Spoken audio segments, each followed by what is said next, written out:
சுபானக மக்களே சொன்னோம்ல அது பார்த்த மாதிரி பிக் பாஸ்க்கான முதல் ப்ரோமோ வந்திருக்கு. சாட்டர்டே எபிசோடுக்கான முதல் ப்ரோமோ எப்பவுமே கொஞ்சம் லேட்டாக தான் வரும். இப்போ போன வாரம்லாம் எடுத்துக்கிட்டிங்கன்னா ஒரு 1:30க்கே வந்துட்டு, பட் இன்னைக்கெல்லாம் பார்த்தீங்கன்னா எப்பா 2 மணி ஆக்கிட்டாங்க. நானும் உட்காந்து ரிஃப்ரெஷ் பண்ணிக்கிட்டே இருக்கேன். வந்துரும் சொல்லிட்டு 1:30லேருந்து ரிஃப்ரெஷ் பண்ணிட்டே இருக்கேன். ப்ரோமோ வந்த பாடுல இப்போ 2 மணிக்கு தான் ப்ரோமோவே விட்டுருக்காங்க. சரி ஓகே, ரொம்ப லேட்டாக ப்ரோமோ விட்டுருக்காங்க. அப்போ அந்த ப்ரோமோக்குள்ள கண்டிப்பாக நிறைய கண்டென்ட் இருக்கும். ஏன்னா போன வாரத்துக்கு முந்தின வாரம் அண்ணன் மைக்கை தூக்கிட்டு வந்து கத்துனாப்ல.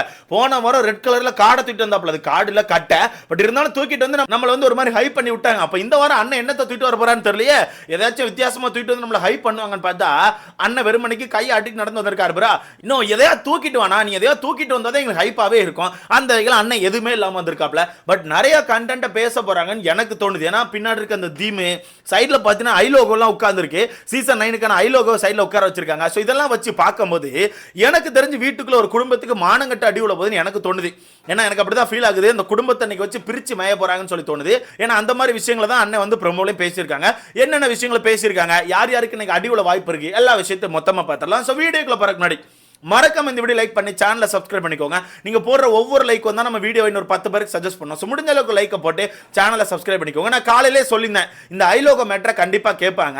சாண்ட்ரா வீட்டுக்குள்ள சீன் போடுறாங்க பேர்ல, பிக் பாஸ் இந்த விஷயத்தெல்லாம் நீங்க கேட்கலனா திறந்து வச்சிருக்கீங்களா ஒரு கண்ணு, அந்த கண்ணை மூடிட்டு போயிருங்கன்னு சொல்லிட்டு பிக் பாஸ்க்கு ஆப்போசிட்ல ஒரு சில விஷயங்களை பேசியிருப்பாங்க. முந்தானத்து ஆக்சுவலா எபிசோட்ல பார்த்திருப்பீங்க, அந்த விஷயம் வந்துச்சு. முந்தானத்து எபிசோட்ல அப்படி பேசினாங்களா, நேத்து எபிசோட்ல வாண்டடா சேனலை பார்த்தோம், நம்ம விஜேஸை பார்த்து ஒரு சில விஷயங்கள் சொல்லியிருந்தாங்க. இந்த விஷயத்தெல்லாம் கேட்கலனா ஒண்ணுமே பண்ண முடியாதுப்பா, கண்டிப்பா கேட்டே ஆகணும். இவங்கெல்லாம் இப்படி போட்டு எங்களை பாடா படுத்துறாங்க. இந்த விஷயத்தெல்லாம் கண்டிப்பா நாளைக்கு விஜய் சேதுபதி அட்ரஸ் பண்ணுவார் நினைக்கிறேன். இதெல்லாம் அட்ரஸ் பண்ணலனா அவ்வளவுதான், எனக்கெல்லாம் பயமா இருக்கு, என்னெல்லாம் இவங்கெல்லாம் அடிச்சிருவாங்க, விக்ரம் வந்து என்ன அடிச்சிருவான்னு நினைக்கிறேன்னு சொல்லிட்டு அக்கா சாட்டர்டே சண்டே கண்டென்ட்டுக்கு ரெடியானாங்க. ஓகேவா? ஏன்னா நேற்று அவ்வளோ சண்டையை போட்டுட்டு நைட்டு உட்காந்து ரெஜிஸ்டர் பண்ணிட்டு இருந்தாங்க. நைட்டு உட்காந்து இதை பேசணும் அதை பேசணும், சாட்டர்டே இதை கேட்கணும் அதை கேட்கணும்னு சொல்லிட்டு டீமுக்கு வந்து கண்டென்ட் எடுத்து கொடுத்துட்டு இருந்தாங்க. அந்த விஷயத்தை தான் சேதனை எடுத்து பேசுறாங்க. சேதனை வந்தோடனே யூஸ் பண்ற முதல் டைலாக்கே அந்த டைலாக் தான். வார கடைசியில நம்ம என்ன பேசணுங்கிறதுல ரொம்ப தெளிவா இருக்காங்க. எப்படி வார கடைசியில நம்ம என்ன பேசணுங்கிறதுல ரொம்ப தெளிவா இருக்காங்க. அதே மாதிரி பிக் பாஸ் வந்து எப்ப கண்ணை திறக்கணும், எப்ப கண்ணை மூடணும், இதை பத்தி ஒரு தெளிவும் இருக்குது. ஆனா அவங்களுக்கான கேமை பத்தி ஒரு தெளிவு இருக்கா அப்படிங்கறத அண்ணன் ஒரு கொஸ்டின் வச்சிருக்காங்க.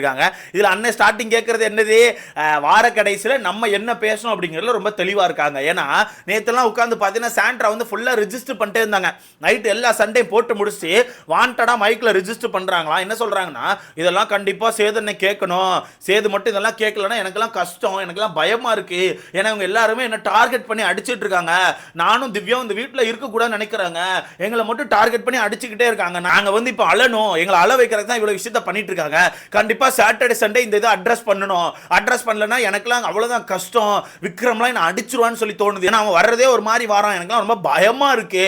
அதனால சாட்டர்டே சண்டே இதெல்லாம் அண்ணன் கேட்கணும்னு சொல்லிட்டு நேத்து ஒரு விஷயத்தை ரிஜிஸ்டர் பண்ணாங்க. அதே மாதிரி தான் முந்தானத்து அந்த டாஸ்க் முடிஞ்சிச்சுல, டாஸ்க் முடிகிற நேரத்தில் ஒரு சின்ன சின்ன கலகலப்பு வந்துருந்து கடைசி நேரத்தில் காயினை கொடுக்கும்போது நீங்க போய் கொடுங்க நாங்க போய் கொடுக்குறோம்னு சொல்லிட்டு மாத்தி ஒரு கலகலப்பு பண்ணாங்களா. அந்த இடத்துல எஃப்ஜே வந்து சாண்ட்ரா போட்டு பொலன்னு பொழந்து விட்டுருப்பான். ஏன்னா அவங்களோட டீம் கேப்டனா வந்து பேசுறங்க பேர்ல பேசிட்டு இருக்கும்போது அவங்க டீம் அந்த பக்கம் உட்காந்து அது இதுன்னு சொல்லி உளம்பிட்டு இருந்திருப்பாங்க. அப்ப அந்த இடத்துல தலையா இருந்த எஃப்ஜே என்ன பண்ணிருப்பானா, நீங்க அந்த டீமோட கேப்டனா அவங்க கேப்டனா, நீங்க என்ன போட்டி கருப்பட்டியா, சும்மா வந்து நிக்கிறீங்களா, இல்ல சும்மா உங்களை எடுத்து வச்சிருக்கான்னு சொல்லிட்டு சாண்ட்ராவை போட்டு பொழந்து விட்டுருப்பான். சரியா? அந்த விஷயத்தை வச்சு தான் அக்கா வந்து புலம்பிட்டு சுத்துவாங்க. அவன் என்ன போட்டி கருப்பட்டின்னு சொல்றான், நான் என்ன பீஸா, நான் என்ன இந்த வீட்டுக்குள்ள டம்மியாவா உட்கார்ந்திருக்கேன், இந்த விஷயத்தெல்லாம் சேதனை கேட்கணும், இதெல்லாம் சாட்டர்டே சண்டே அட்ரஸ் பண்ணலனா ஒண்ணுமே பண்ண முடியாது பாஸ். இதெல்லாம் பார்த்துட்டு இருக்கீங்களா, இதெல்லாம் நீங்க பேசலனா அந்த ஒரு கண்ணை திறந்து வச்சிருக்கீங்களா, அந்த கண்ணை அடுத்த சீசன்ல மூடிருங்கன்னு சொல்லிட்டு பிக் பாஸ்க்கு ஆப்போசிட்லயும் பேசியிருப்பாங்க. சோ இவங்க என்னென்ன விஷயங்களை பண்ணாலும் அந்த விஷயத்தை அப்படியே நரேட்டிவ் செட் பண்ணி அப்படியே ஆப்போசிட்ல இருக்கவங்க மேல தப்பு மாதிரி காமிச்சு அதை அப்படியே கேமரால ரிஜிஸ்டர் பண்ணி இதை சாட்டர்டே சண்டே பேசணும்,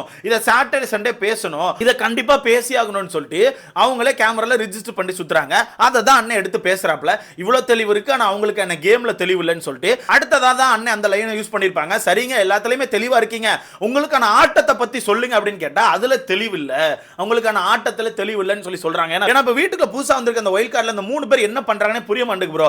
திவ்யா, சாண்ட்ரா, பிரஜன், இந்த 3 பேருமே என்ன கேம் ஆடுறாங்க, எதை நோக்கி போயிட்டு இருக்காங்க, எதை ஃபோக்கஸ் பண்ணி ஆடுறாங்க, எதை கையில பிளானா வச்சு பண்ணிட்டு இருக்காங்க, எதுவுமே புரிய மாட்டேங்குது. சும்மா அடிச்சு போயிட்டு இருக்காங்க. ஆப்போசிட்ல யார் பேசினாலும் அவங்களை அசிங்கப்படுத்திடணும், கேவலப்படுத்திடணும், பாடி ஷேமிங் பண்ணிடணும், அடிச்சு தூக்கி போட்டு மீச்சுறாம அடிச்சு பாக்கெட்ல வச்சிருன்னு சொல்லி வார்த்தைகளை கடத்தணும். இந்த மாதிரி விஷயங்களை மட்டுமே கையில வச்சிருக்காங்களே தவிர மத்தபடி அவங்க கிட்ட கேம்ல ஒரு தெளிவே இல்லை. சுத்தமா கேம்ல தெளிவில்லை. அதை தான் அண்ணன் மென்ஷன் பண்றாங்க. அப்படி எல்லாத்துலயுமே தெளிவா இருக்க நீங்க உங்க ஆட்டத்தை பத்தி கேட்டா மட்டும் அதுல தெளிவு இல்லைன்னு சொல்லி சொல்றாங்க. அடுத்ததா இன்னொரு பாயிண்ட் சொல்றாங்க, இந்த வீடு ஃபுல்லா கண்ணாடி இருக்கு. அப்படி இந்த வீடு ஃபுல்லா கண்ணாடி இருக்கு. ஏதோ ஒரு கண்ணாடியில நீங்க போய் உங்க மூஞ்ச பார்த்திருந்தாலே நீங்க யாரு, இந்த வீட்டுல நீங்க எங்க இருக்கீங்க, உங்களுக்கான ஆட்டம் எப்படி இருக்கு அப்படிங்கிற விஷயம் உங்களுக்கு தெரிஞ்சிருக்கும். ஆனா அதையே நீங்க பார்க்காம உங்க இஷ்டத்துக்கு ஒண்ணு பண்ணிட்டு இருக்கீங்களே. சரி வாங்க அவங்களுக்கான ஆட்டத்தை நம்ம சொல்லி கொடுப்போம்னு சொல்லிட்டு அண்ணன் கிளம்பி வராப்ல. எனக்கு தெரிஞ்சு சாண்ட்ரா பிரச்சனைக்கு ஒரு அடி இருக்கு. அது ஓப்பனா தெரியுது. ஏன்னா சாண்ட்ரா தான் இந்த மாதிரி விஷயங்களை ரிஜிஸ்டர் பண்ணுது. அடுத்ததான் நம்ம இந்த கண்ணாடி மேட்டர் வந்து எனக்கு தெரிஞ்சு பிரஜன் அவர்களுக்கு. ஏன்னா பிரஜன் தான் நான் புருஷன் மண்டாடியா விளையாடல, நாங்க ரெண்டு பேரும் தனியா தான் விளையாடுறோம், அவ வேற நான் வேற அப்படி சொல்லி பேசிட்டு இருக்காரு. ஆனா நிறைய ஆட்டத்துல பாத்தீங்கன்னா புருஷன் மண்டாடியா தான் விளையாடுறாங்க. ஏன்ப்பா அந்த வீக்லி டாஸ்க்லயே 2வது நாள்ல இந்த 4 காயின் கொடுத்தாங்களே, 4 காயின் எதுக்காண்டி சாண்ட்ரா கொடுத்தாங்க? தன்னோட புருஷன் வந்து கேப்டன்சி டாஸ்க்கு போகணும்னு சொல்லி தான் பிளான் பண்ணி கொடுத்துருந்தாங்க.